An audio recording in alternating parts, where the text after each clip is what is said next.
You ask Tiger to solve. This deals with linear equations with one unknown. The final result is n equals 35. Let's solve it step by step. Simplify the expression. Swap sides. Group all constants on the right side of the equation. Subtract 3 from both sides. Group like terms. Simplify the arithmetic.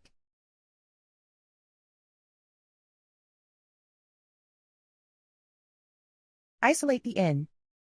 Multiply both sides by inverse fraction 5 over -1. Group like terms. Multiply the coefficients.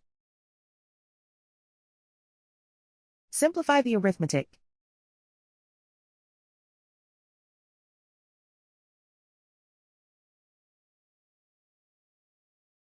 And so the final result is n equals 35.